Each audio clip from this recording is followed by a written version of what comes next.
Assalamualaikum warahmatullahi wabarakatuh. Praktikum kali ini melanjutkan dari praktikum yang kemarin, yaitu kita mau membuat game sederhana yang berbasis AI. Nah, di mana game ini nanti saya menggunakan kasus pathfinding ya. Nah, sebenarnya pathfinding itu sudah ada di Unity. Kita tinggal memanfaatkan pathfinding tersebut dan memberikan sedikit coding ya untuk pathfindingnya. Nah, langsung saja pertama-tama kita membuat project baru. Di sini saya pakai Unity yang versi terbaru 2021. Nah, ini gak ada bedanya sih misalkan mau pakai yang versi berapa. Karena ini memang yang dipakai komponennya itu komponen basic ya. Ada persegi, ada bola, seperti itu di semua versi Unity ada kok. Nah, ini project name-nya bebas sih, mau kasih nama apa. Ini coba saya kasih latihan 1 ya. Nah, terus lokasinya jangan lupa disimpan di folder kita masing-masing. Terus langsung di create. Kita tunggu sebentar. Nah, oke, setelah masuk di halaman utama, ini kan hampir sama ya dengan Unity versi yang terdahulu. Di sini kita pasti sudah tahu ya tab-tab yang fungsi-fungsi tab yang ada di halaman utama ini ya. Jadi nanti kita akan buat satu satu plan dulu, di mana plan tersebut nanti digunakan untuk environment dari game yang akan kita buat dengan AI. Nah, ini saya buat yang 3D ya. Kalau kemarin kan buat gamenya yang 2 dimensi. Nah, sekarang kita buat game yang 3 dimensi. Nah, terus kita langsung add plan game object. Nah, di sini ada 3D object dan plan. Nah, ini nanti plan ini kasih nama floor aja ya. Nah, ini kalau perbedaan dengan 2 dimensi dengan 3 dimensi itu adalah arah panahnya ini.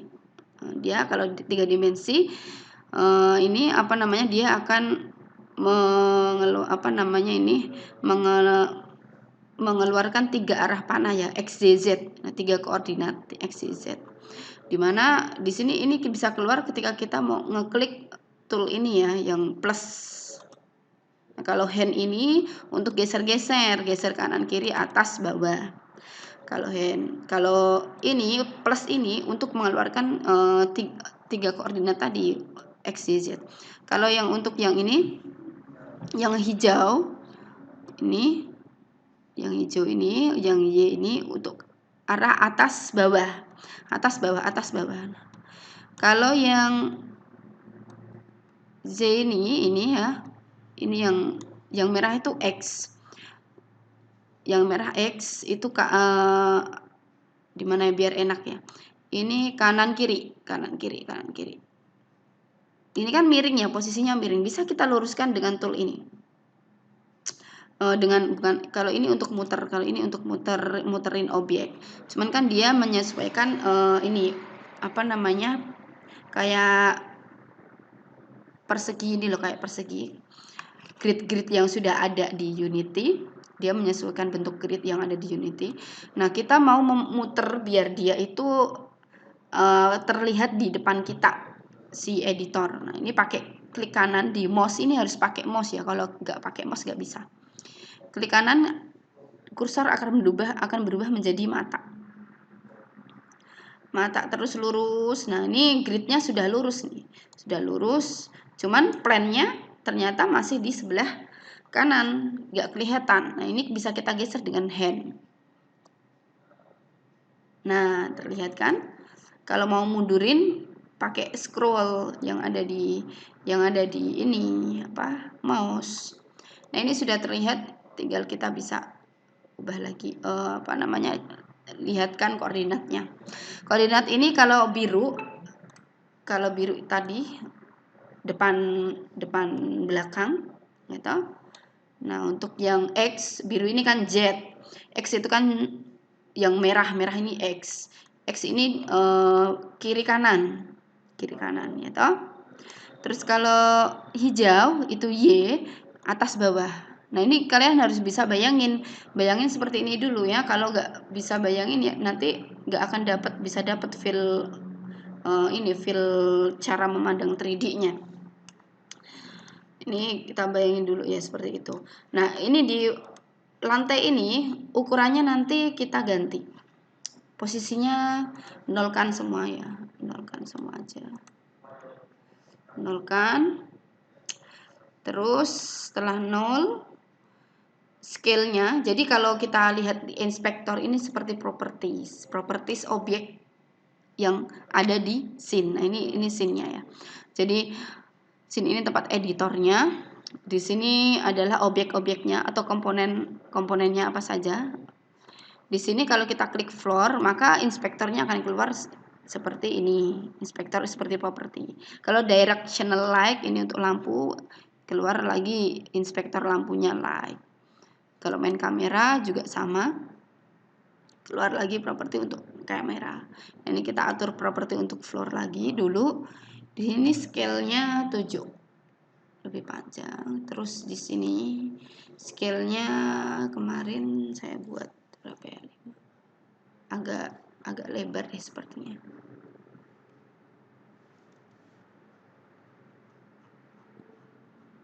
Nah, 7 sama 9 ya.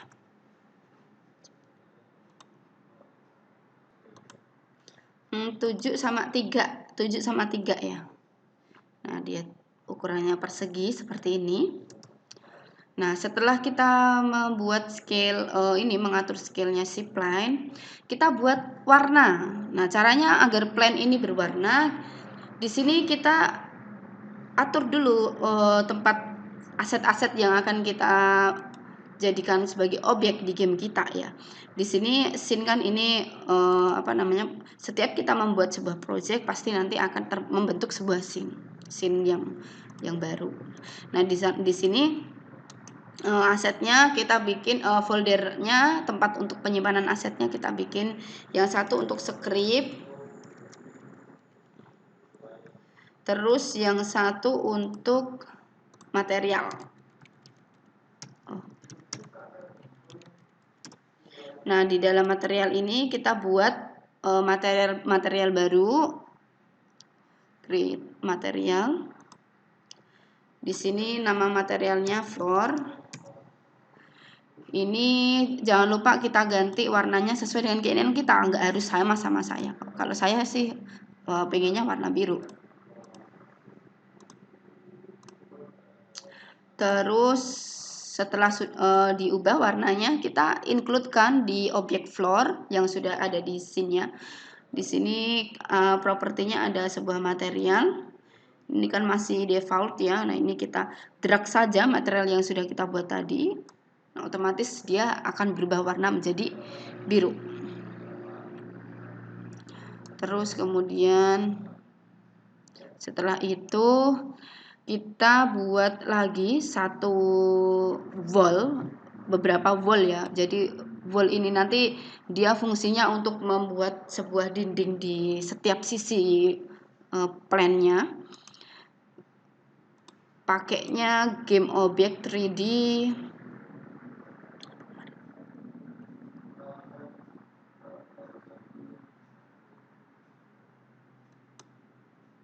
Plan. Nah, ini plan ini kita ganti rename menjadi wall. Nah, ini kita duplikat saja. 1, 2, 3. Nah, sudah 4 wall ya. Terus kemudian wall ini misalkan mau diganti warna satu-satu juga boleh. Kita ganti warna biar dia warnanya sama ya dengan floor-nya ya.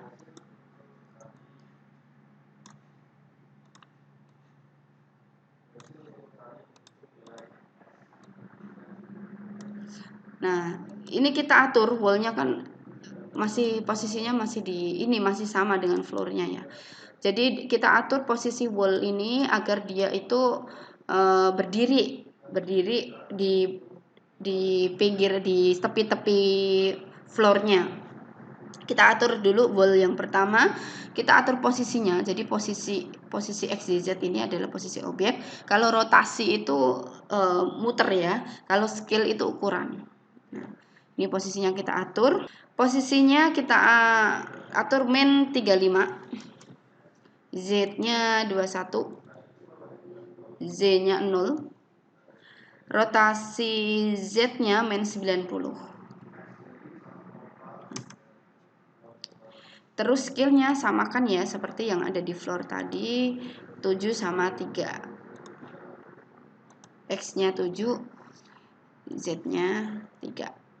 Nah, nih.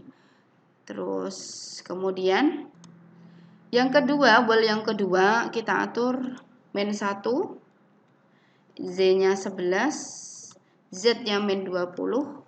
Nah, rotasinya ini yang X-nya, karena dia di sebelah sana ya, yang rotasi X-nya ya ini 90. Scale-nya jangan lupa samakan yang ada di floor tadi, 7 sama 3.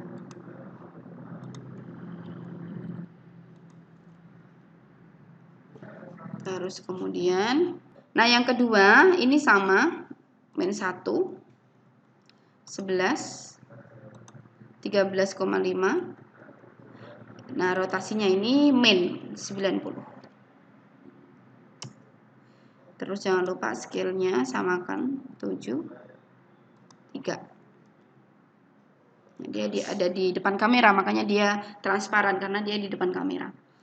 Terus yang terakhir, ini yang ini tadi bukan min 20 tapi min 15. Nah, min 15. Ya, yang terakhir X-nya 34. 31, 21, ini Z-nya 0. Rotasinya yang Z yang ini 90. Scale-nya samakan 7 sama 3. Nah, sudah. Nah, ini kita sudah buat ball-nya. Sekarang kameranya gimana caranya biar dia itu melihatnya dari atas, ya. Jadi kalau lihat dari samping gini kan nanti terhalang ini ya, terhalang wall yang bagian depan kamera. Makanya kita set kameranya ada di atas. Karena atas kan nggak ada atapnya, jadi nanti kelihatan. Nah, kita klik objek kamera. Di sini posisi Y30. Rotasi X 90. Yang Z-nya ini dinolkan ya. Nah, kalau kita lihat kalau diklik objek kamera kan di sini sudah ada ini ya, pandangan yang tertuju ke main kameranya, yang tertuju pada objeknya ya. Nah, ini cuman kok di sini kok masih wallnya kok masih ini ya. Sebentar.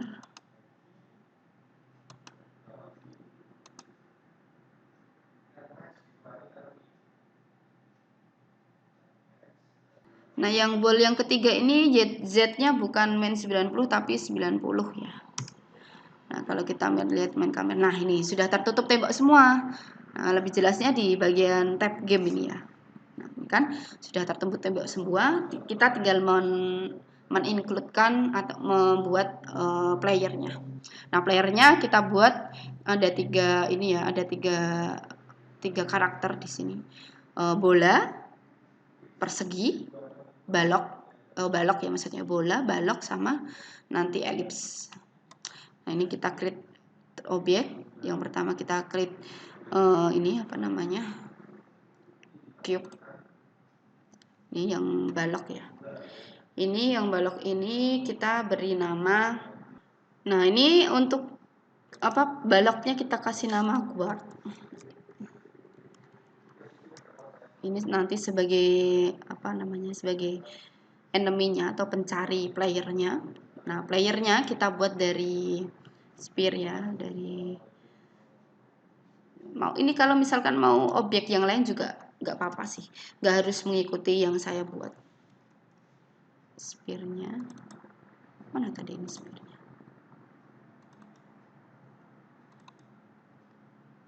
Oh, saya sphere. Dia jadi satu ya sama ini. Nanti kita bisa pindah. Nah, ini yang untuk karakternya ini kita kasih rigid body ya. Untuk yang player di bagian inspektor kita add komponen rigid body. Ini untuk memberikan kayak seperti ini ya,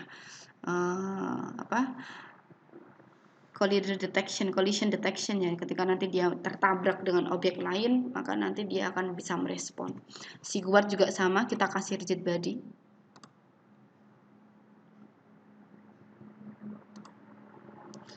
Terus jangan lupa si guardnya ini karena dia sebagai pathfindingnya, kita aktifkan pathfindingnya karena dia sebagai enemy yang diberikan pathfinding. Namanya di sini navmesh.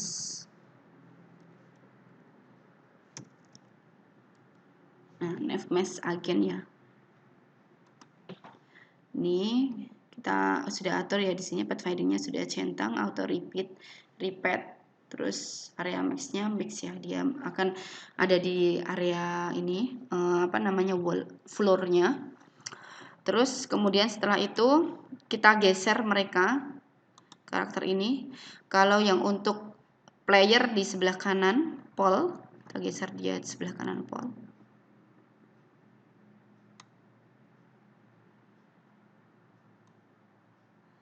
Kalau kita lihat kan playernya ini masih tenggelam ya, masih tenggelam di floor ya. Kalau baloknya tenggelam nggak sih nih? Kalau masih tenggelam ya kita atur aja mau diatasin atau dikebawahin. Kalau dikebawahin kan nanti dia tenggelam ya. Nah ini silakan bisa diatasin sedikit. Ini gimana? Kalau masih ragu coba diputer-puter, di zoom, terus digeser-geser pakai hand ini. Nah, ini kan nanti bisa terlihat dia sudah nempel floor apa belum. Terus balik ke plus ini untuk geser-geser lagi. Nah, ini kita geser di bagian kanan pol. Jadi mereka terpisah ya, ini ceritanya terpisah. Nah, ini untuk yang playernya masih tenggelam, kita lihat dulu, geser pakai hand. Terus kita zoom. Pakai scroll mouse, terus kita ganti posisi pakai ini tool yang plus ini dia kita ke atasin ya. Nah ini dia nempel lantai enggak ya? Nah ini kalau kita lihat kan dia kan masih miring, berarti kita perlu menegakkan si bola ini, si player ini dengan ini ya, tool yang ada lingkarannya ini ya, tegakkan. Nah, tapi di sini jangan asal langsung ini, jangan asal langsung putar. Kita harus lihat ininya, garis circle-nya ini ya. Kalau yang hijau kan muter ini kanan kiri. Kalau yang merah kan atas bawah. Kita harus mengikuti garis ini. Merah atas bawah ya kalau merah ya. Nah, kalau biru kiri kanan nih. Nah, benar kan? Udah. Nah, ini udah lurus. Coba kita kembali ke koordinat, dia sudah lurus ya. Kita geser ke sebelah kiri, terus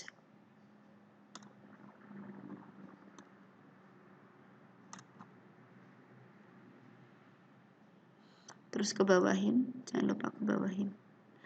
Mau diperbesar juga boleh, misalkan ini terlalu kecil ya, berarti kalau diperbesar di bagian skillnya boleh kok, mau diperbesar seperti apa bebas ya. Terus kemudian jangan lupa di save ya, langsung save scene aja di sini kalau mau nge-save ya. Kita sudah buat 2 player di sini. Yang satu ada guard sebagai enemy-nya, sebagai pemburu si player. Yang satu lagi ada player. Dan nanti kita includekan satu objek lagi sebagai mata-mata, looker. Kita selipkan lagi 3D objek sapphire. Ini sebagai looker, matanya si guard tadi, si enemy. Nah ini looker ini kita ubah X-nya 9, Y-nya 5, Z-nya 9 juga. Oh salah, ini Z-nya 0,5 ya. Nah kalau ini kan dia tenggelam, kita atasin dulu. Nah gitu. Nah, kalau kita mau kasih warna, kita add material lagi, create material, warnanya si lookernya merah ya, karena dia kan nanti ininya si enemy. Salah. Sudah kasih di materialnya si looker. Nah, dia sudah merah. Nah, si looker ini dia sebagai pemberi peringatan kepada si guard. Ketika nanti si player menyentuh si guardnya, maka dia akan memberikan peringatan dengan mengaktifkan collidernya. Nah, ini fungsi dari looker. Dia sebagai mata ya, mata untuk memperingatkan guard bahwa targetnya ada di depannya. Nah, ini kita akan kasih navigasi kepada si looker dengan klik di bagian menu Windows. Ini kalau di Unity versi lama sih ada di bagian ini ya, bagian sini terlihat ya. Cuman kalau di Unity terbaru itu dia ada di bagian menu AI, di dalam menu AI. Nah, mungkin kalau yang lama dia langsung muncul navigasi, nggak harus masuk ke AI dulu. Klik navigasinya, dia akan nanti keluar di sini. Jadi setelah milih Windows Navigation, kita harus pilih objek floor. Kemudian kita cek dulu navigation statiknya di bagian tab navigasi. Terus kita back di tab backnya ini, kita klik menunya. Nah, nanti dia akan terbentuk otomatis. Yang looker nanti tadi nggak usah dicentang ya, kita uncheck aja ya, clear. Yang floor sudah ya tadi, centang navigation statiknya, backnya sudah diklik. Nah, setelah ini kita bikin script. Kita bikin scriptnya 3 script yang kita butuhkan pakai sysap nih ya. Script yang pertama untuk player. Nah, yang kedua untuk guard. Yang ketiga untuk floor. Looker maksud saya. Rename, R-nya besar. Nah, perhatikan ya, kalau membuat nama dari script ini harus benar-benar diperhatikan besar kecilnya, karena nanti dia berpengaruh kepada nama kelas yang ada terbentuk di dalam sysapnya. Nah, nanti kita edit script ini melalui, kalau saya sih pakai Visual Studio ya editingnya. Cuman kalau biasanya di Unity yang paling lama itu ada pilihan ya, menu develop. Menu develop itu juga bisa buat editing sysap.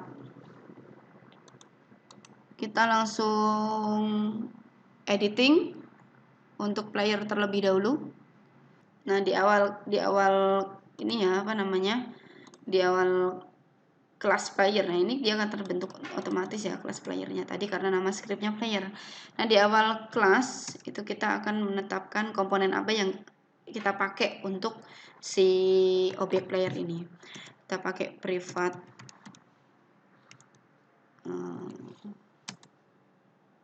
rigid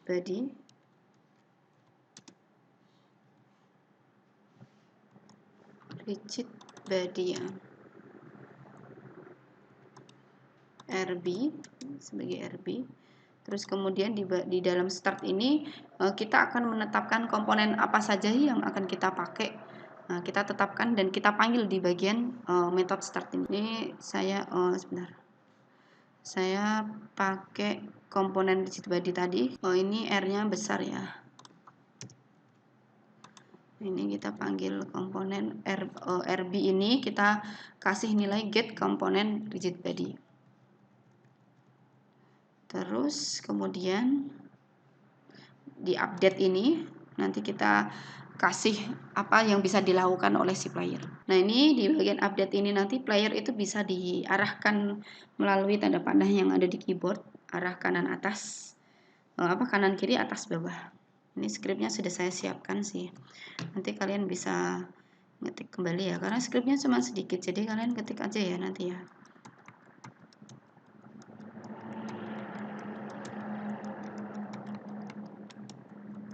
Ini rapikan untuk key code up, down, left, sama right ya.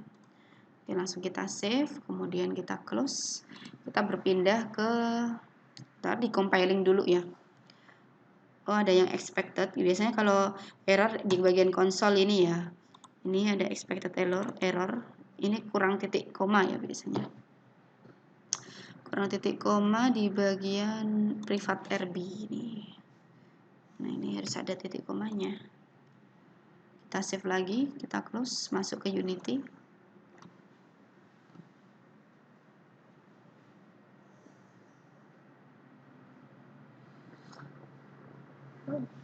Ini kalau RAM-nya sedikit agak lambat untuk masuk ke sini. Nah, terus kemudian kita editing script guard. Nah, di bagian guard ini kita import dulu using Unity Engine .ai-nya karena si guard tadi kan kita selipkan pathfinding navmesh ya. Nah, kemudian di dalam kelasnya kita pastikan komponen apa yang dipakai. Tadi ada dua komponen, game object player sama navmesh agent. Nah, navmesh ini sebagai pathfindingnya. Kalau game object player ini nanti sebagai game object yang dicari oleh si guardnya. Nah, untuk startnya, di bagian startnya kita harus memanggil navmesh agent, memasukkan navmesh agent ke dalam get komponennya.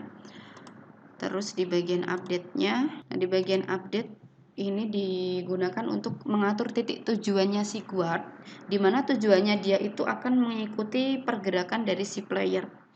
Nah, di sini tinggal kita panggil komponen navmesh destination-nya itu mengikuti player transform position. Jadi dimanapun nanti playernya bergerak, maka si guard ini akan mencari sampai ke posisi yang sama dengan si player. Kita save, terus kita close, kembali ke looker-nya sekarang.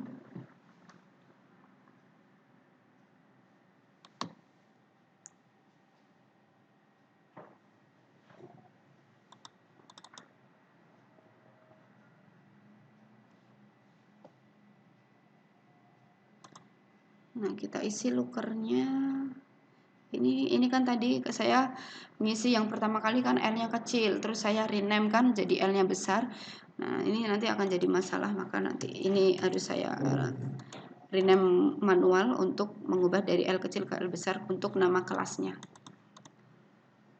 Nah, isinya kita deklarasikan dulu komponen dari variabel yang akan kita gunakan. Ada public object, terus ada reset, sama ada bool moving. Nah, di sini scriptnya si looker. Nah, dia bergerak sesuai dengan bergerak moving down, naik turun, menyesuaikan dari posisinya. Ini saya rapikan dulu.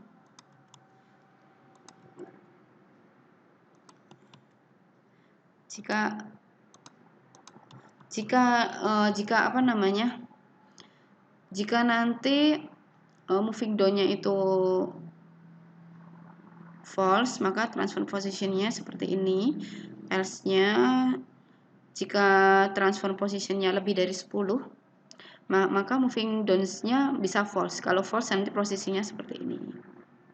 Nah, kemudian jika transfer position Z-nya itu kurang dari 10, maka moving down-nya akan true dan dia akan mereset delta real time reset ini, variable reset ini dia akan menyesuaikan waktu real time.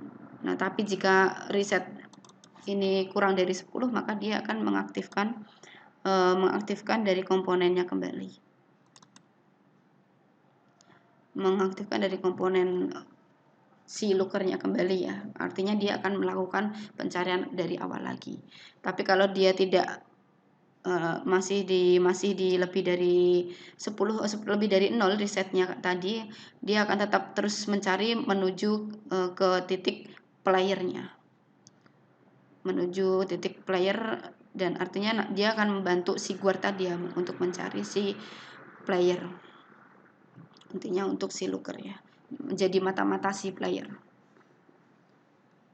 Oke, kita close, terus kita letakkan 3 script ini.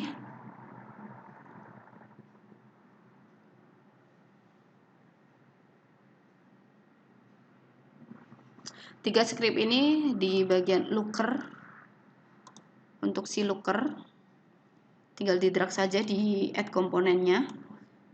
Nah, game objeknya ini diisi keyword sesuai dengan judulnya. Terus si player, drag ke player di bagian add komponen. Kalau player gak ada ininya, gak ada apa, game objeknya. Terus si keyword, drag untuk script keyword. Nah, ini game objeknya, dia mengejar si playernya, selipkan di sini, drag ke bagian variabel player. Oke, sudah lengkap semua, kita bisa save scene, kemudian kita langsung play.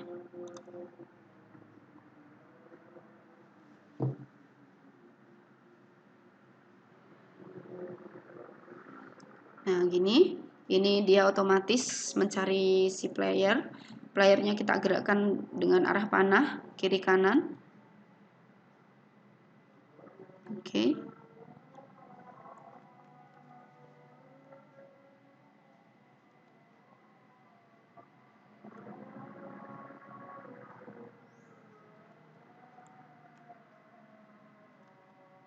Dia si keywordnya mencari di titik posisi awal tadi ya.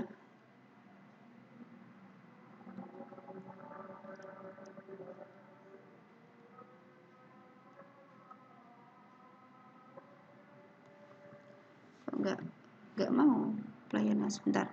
Saya cek dulu ini untuk scriptnya si keyword.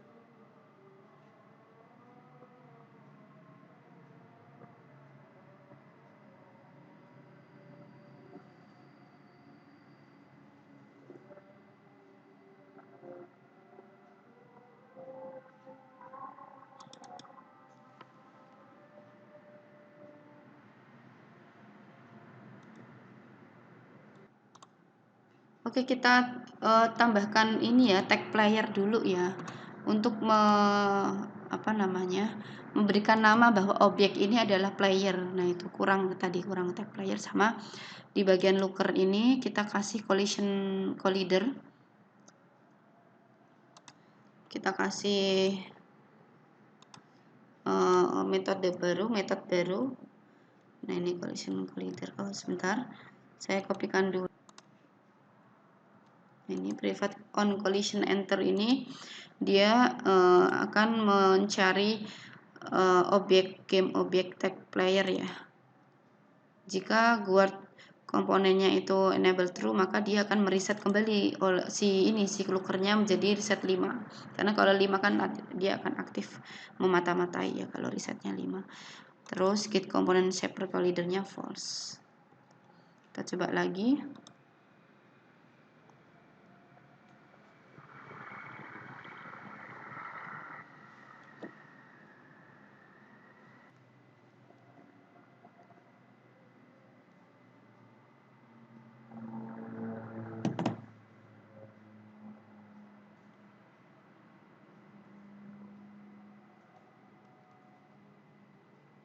Nah, si guardnya mengikuti si player ya di sini ya.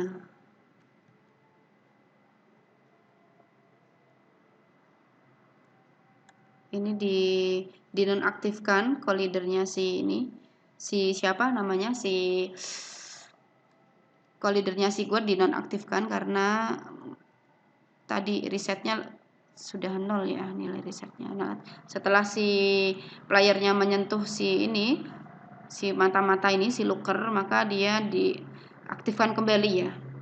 Diaktifkan kembali. Maka setelah collider diaktifkan, guardnya akan memburu si playernya. Nah, ini sudah mati karena sudah terlalu lama resetnya. Kita kembali mata-matanya, coba si playernya. Nah, dia kembali ke mata-mata mengetahui player, langsung dinonaktifkan collider si guardnya. Maka setelah collider aktif, dia mencari ke titik si playernya. Nah, begitu terus ya sampai nanti dia dapat. Ini baru contoh simple AI yang ada di Unity. Nanti bisa dikembangkan kembali ya. Menggunakan pathfinding dengan navmesh navigation ya. Oke. Untuk praktikum kali ini semoga berhasil dengan uji coba praktikum game AI pertama. Jika ada kesulitan bisa chatting lewat Telegram ya. Saya akhiri, untuk skripnya bisa diketik sendiri ya sambil belajar. Wassalamualaikum warahmatullahi wabarakatuh. I'm an icon, man. My girl about a 10. I should fuck her in the Benz.